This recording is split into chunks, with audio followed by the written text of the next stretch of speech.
I love him. I miss him.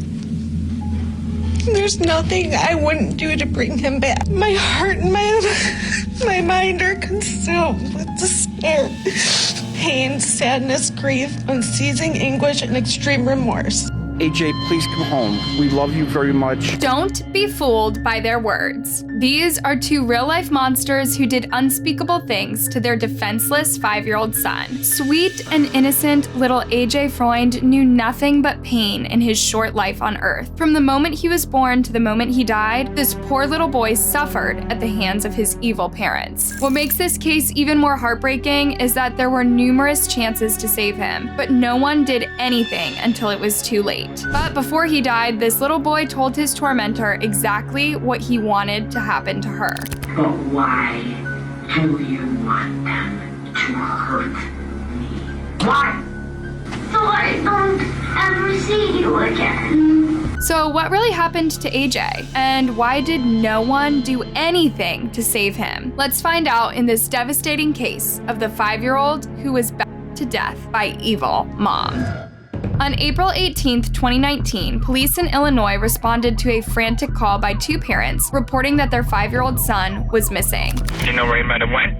I have no idea where he would be. The parents, who would later be identified as 60-year-old Drew Freund and 36-year-old Joanne Cunningham, sounded completely distraught as they begged the dispatcher to please send someone to help them search for their missing son. Within an hour, officers were at the couple's doorstep, and from the moment they stepped into that home, they knew something was off. The first thing the officers noticed was the absolutely awful way the couple lived. The house was a complete mess with moldy food and dirty clothing. The floors and blankets were smeared with dog waste, the carpet was stained and burned, and some tiles were missing in the kitchen and bathroom floors. How can someone live like that? But it gets worse. The walls were cracked and peeling, and most rooms had objects stacked on top of one another. Through the mess, officers found several syringes. To think that there was a 5-year-old living in such a condition gives me chills. And speaking of the 5-year-old, his name was Andrew Freund Jr., or AJ, and his bedroom looked more like a storage room with mouse droppings on AJ's bed. AJ's father told the officers that he last saw his son at 9:30 p.m. the previous night when he put him to bed. He claimed that he had spent an entire hour searching around the house and even going to AJ's school to see if he was there, but he couldn't find him. And then something interesting happened. When one of the officers asked him if he had a recent picture of his son, Drew pulled out his phone and began scrolling. He scrolled and then said, "No, I can't find any." How can a parent not have a picture of their 5-year-old? And on top of that, Drew couldn't even tell the officers what color AJ's eyes were. He said blue, then maybe brown. That was totally weird and definitely added to the officers' suspicion over the entire situation. Another officer went back to speak to Joanne, but she was on the phone with, take a guess, her boyfriend. Yeah, I know, everything about this case was pretty messed up, but it gets worse as we go along. The officers searched the house, the neighborhood, the nearby woods, and all the playgrounds in the area. A specialized unit was even brought in to search the lake using boats and divers. The community also rallied together to help bring the poor boy home, with dozens of volunteers going door to door, asking if anyone had seen the little boy.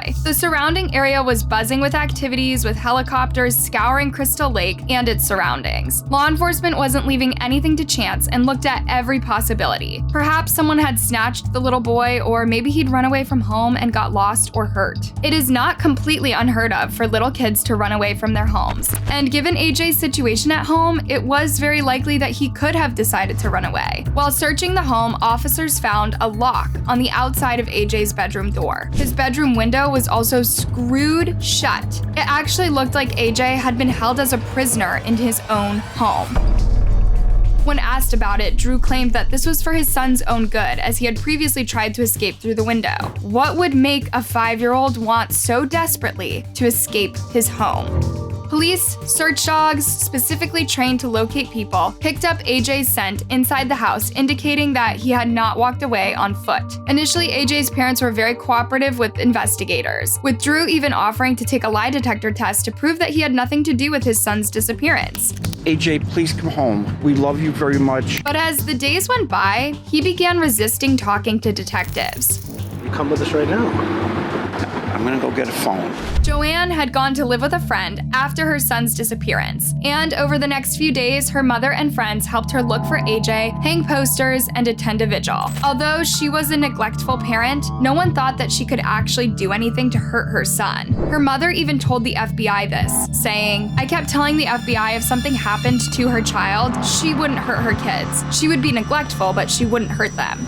But clearly the mother was mistaken, because on April 24th, 6 days after the 911 call was made, AJ was found, but not in the way that everyone had hoped for. Investigators located what they believed to be AJ's body, buried in a shallow grave wrapped in plastic.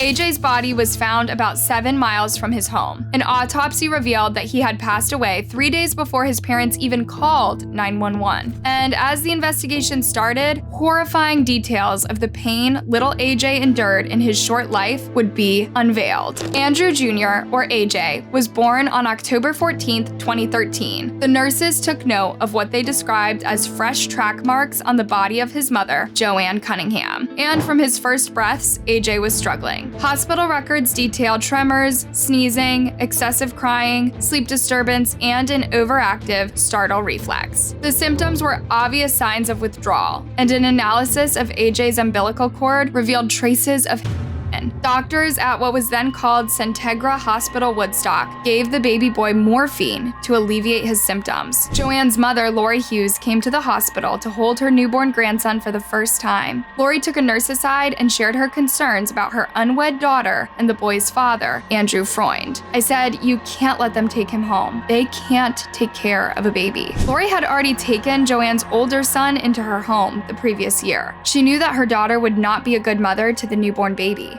A test done on Joanne turned positive for opioids and other addictive substances. After that, AJ was removed from his parents' custody. Joanne Cunningham and Drew Freund had met in 2012 at McHenry County Courthouse. Joanne, who was 29 years old at the time, was there while getting a divorce, while Drew, or Andrew, was a 50-something-year-old lawyer. He saw Joanne crying on a hallway bench one day and decided to comfort her. Soon, a relationship started between them. Drew wanted to help Joanne not because he felt bad for her, but because he sympathized with her substance abuse problem. You see, he had a serious narcotics and alcohol addiction himself that had almost cost him his job. Joanne and Drew didn't have a happy relationship. For the 7 years that they were together, they fought and abused substances together. Nevertheless, in 2013, just a year after they met, the couple had their first child, AJ. The following year, they had another son, Parker. In a heartbreaking way, he stood as a replacement for AJ. Remember, he was taken away and placed in foster care as soon as he was born. AJ had grown into a very healthy child in his foster home. Child welfare officials even noted how much he'd grown attached to his foster mother. Andrew seems to be forming a secure attachment to his foster mother. He was observed alert in his foster mother's arms and staring at her intently. When he became agitated, he was easily calmed by being held by his caregiver. The foster mom even wanted to adopt him, but she understood that the court's goal was to reunite him with his parents if they could provide a safe, loving home. In 2014, both Joanne and Drew began rehab, counseling, and parenting classes. So in June of 2015, a judge concluded that they were fit to get custody of AJ again. They had both visited AJ regularly and tried to maintain a relationship with him. So when he arrived home, he knew who his parents were. But again, things were not as promising. Records show that since AJ went home with his parents, the Department of Child and Family Services received multiple phone calls reporting incidents of unspeakable abuse and negligence in the home, and yet all cases were deemed to be unfounded and dismissed. Around New Year's 2019, Joanne and Drew finally split up after years of escalating fights, but neither one of them wanted to leave the family home in Crystal Lake, Illinois.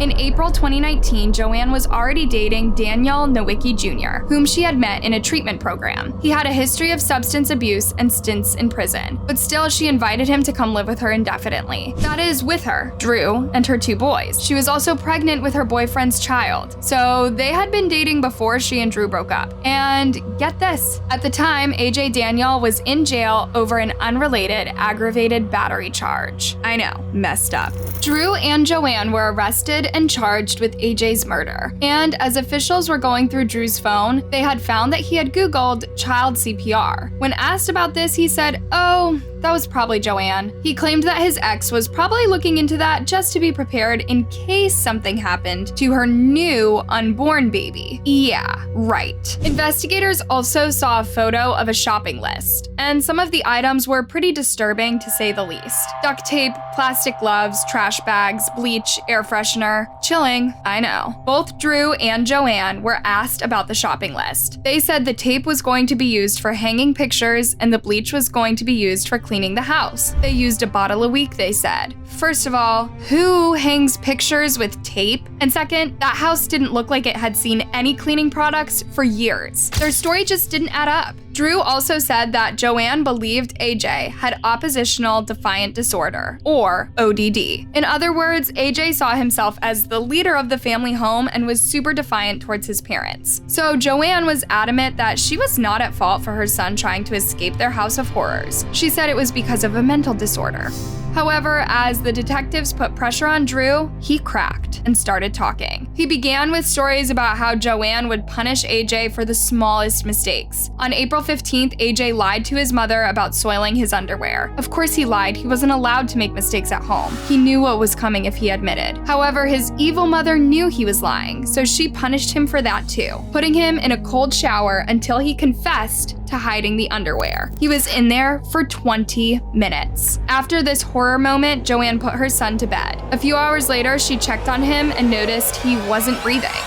In the early hours of April 16th, Joanne told Drew that their son had passed away. Drew simply said, "I'll take care of it." So he took AJ's body down to the basement and put it inside a plastic tote. The next day, he moved the body into the trash bags that he'd just bought. Then he put the trash bags in the trunk of his car and drove him to a woodstock forest about 7 miles away from the family home. There, he dug a shallow grave and buried him. It was heart-wrenching to hear AJ's autopsy report in the courthouse. When law enforcement found him, he was covered in marks and injuries to the head. There were also small circular abrasions on his forehead. They matched the shower head. There were a lot of people who testified against the couple. Friends and neighbors who saw years of neglectful and awful fights. They knew that Joanne and Drew, as two people, were really unfit to be around children. One neighbor remembered a Halloween night in 2017. When the family arrived at her door for trick-or-treating, AJ had bandages wrapped around his head, torso, and arms. He also had bald spots on his head and Vaseline smeared on his face. They came over, trick-or-treat, and AJ was dressed like a mummy.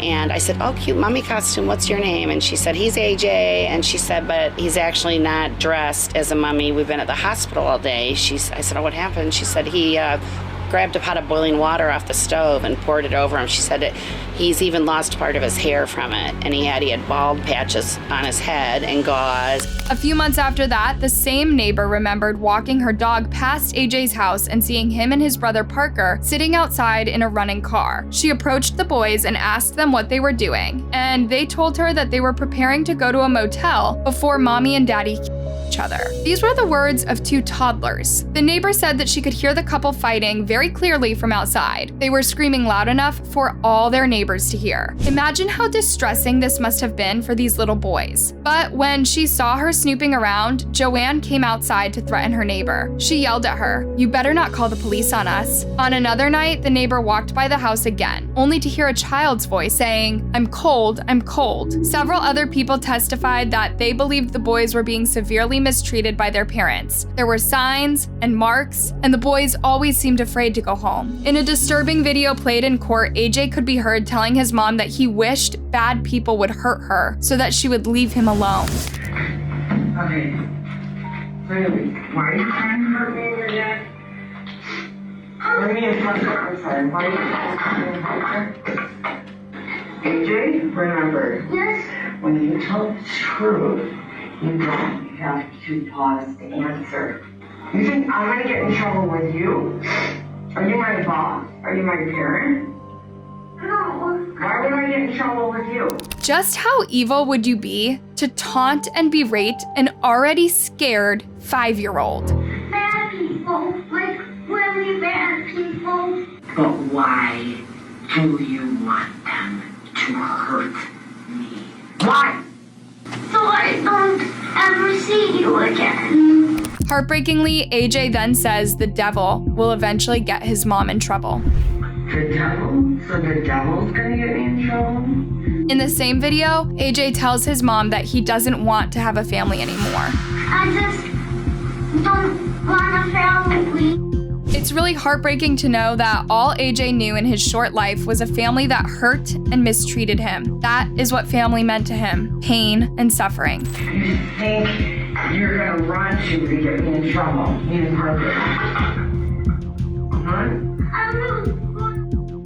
The video ended with Joanne threatening him and Parker. She made it clear she was the danger. She was the one who could really get them in trouble, not the other way around. What sort of monster plays power dynamics with their kindergarten kids? When AJ tried to say his dad would help, Joanne got even more callous. Because you think he falls for your shit? And because me and Parker don't? Then what? Say it. Drew testified to years of unspeakable pain that Joanne carried out on AJ. He claimed that he had tried several times to talk his wife down. Oftentimes, he had to physically intervene between Joanne and AJ to stop whatever she was doing. The jury shed tears as they listened to the stomach-turning recordings and dozens of instances where AJ could have been saved from his monster parents. At the end of her 2020 trial, Joanne Cunningham was given a chance to speak. I love him. I miss him. There's nothing I wouldn't do to bring him back. My heart and my mind are consumed with despair, pain, sadness, grief, unceasing anguish, and extreme remorse. In her statement, she claimed that she loved being a mother more than anything else, and that being a mother defined her. But of course, her actions spoke louder than her words. The judge presiding over her case had this to say: "It was a horrible death preceded by a horrible life. Miss Cunningham was responsible for that life, and now she must be responsible for his death."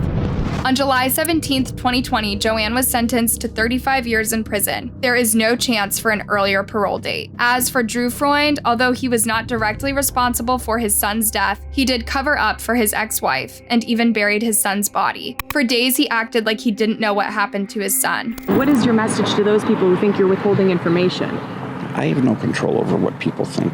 I just want my son to come home, okay? Disgusting. Initially, Drew pled not guilty to murder, but on September 18th, 2020, he changed his plea to guilty to aggravated a child, voluntary manslaughter, and concealment of a homicidal death. He was sentenced to 30 years in prison. As a part of his plea deal, he must also cooperate in an investigation against DCFS. Joanne gave birth in prison to a baby girl named Gracie Faith. Her ex-boyfriend Daniel petitioned to get custody of the girl, but shortly after, he died of an overdose. Poor Gracie ended up in foster care, along with her brother Parker. What do you think about this case? Let me know in the comment section, and don't forget to like, subscribe, and hit the bell button.